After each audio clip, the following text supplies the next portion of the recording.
Sarah Thompson is just putting her daughter Emily to bed, soft night light, quiet AC, totally normal. Then she hears it. A faint crying sound from down the hallway. She glances over and sees Mark, her husband, stepping out of little Lily's room. Looks like he went in to grab her toy, or something she dropped. But here's where it gets strange. Just 3 minutes later, 9:35 p.m., Sarah steps out of Emily's room. And Mark is sitting on the couch in the living room. Still, calm. Watching a muted TV, like he hasn't moved all night. She freezes in the hallway and asks, "Mark, why is Lily crying? What happened?" Mark looks confused, almost offended. "Crying? Sarah? I've been sitting right here the whole time." Sarah rushes to Lily's room, 9:37 p.m. The air is colder, unnaturally cold. Lily sits on the bed, wide-eyed, and says she never cried at all. The hallway is empty. No footsteps, no sounds, and no one else in the house. From that night on, Sarah still says she doesn't know what or who walked down that hallway wearing her husband's face. And every night before bed, she double locks her kids' doors. In wide. 1. The Ghostly Rescuer. Alright, listen closely, because this one gets stranger the more you hear it. A foggy March morning, Boston, 2025, just after 8 a.m. At 8:12, Kayla Reynolds is driving to work when a truck slams into her car. The driver's side door collapses, inward, metal crumpled. She's pinned and panicking. Her hands shaking. She calls her ex-husband for help. And at 8:15, a man steps out of a red pickup truck and approaches her window. Military uniform. Calm voice. A gentle tone that slows her breathing instantly. "Ma'am, it's okay. Just breathe. Help is almost here." But when the police and EMTs arrive around 8:20, Kayla's ex comes running and immediately asks, "Where's the soldier? The guy who was helping her?" Everyone looks around. There is no man, no red truck, no sign anyone else was ever there. Later that day, at the police station, they review the street cameras. Clip after clip. Nothing. Not a truck. Not a uniform. Not even a shadow. But Kayla remembers him clearly, and her ex-husband heard his voice on the phone call. To this day, she says some nights she still hears that calm, steady voice, like someone or something showed up only when she needed it. The Unknown Twins. Let me walk you through exactly what happened. Picture Jessica Miller, 29 years old, inside a packed Walmart in Orlando, Florida. Black Friday, 2024. 4:47 a.m. Right as the doors open, the crowd surges like a wave, breath turning to fog in the cold air, everyone pushing, yelling, trying to get in first. Jessica has her eye on a 65-inch TV, but suddenly, she feels someone watching her from way too close. She turns around and sees a woman standing right in front of her. A woman who looks exactly like her. Same brown hair, same denim jacket, same handbag. The woman smiles, but the smile is stretched unnatural. Jessica asks, "Who are you?" The woman repeats in the same tone, "Who are you?" The crowd pushes Jessica forward. She glances back. The woman is gone. But half an hour later, while Jessica is waiting in the checkout line, she sees her again. This time, two of them. One on her left, one on her right. Both identical to her. Both stepping closer and closer. Jessica screams.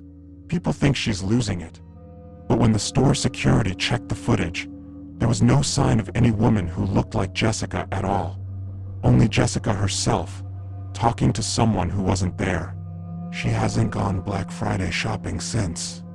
Because nobody knows how many more versions of her are still waiting in the crowd.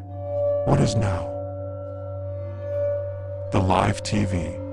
Let me break this one down too, because it's a lot. Alex Rodriguez, 34, is at a Best Buy in Dallas, Texas. Black Friday, 2024, 5:12 a. Mine ass.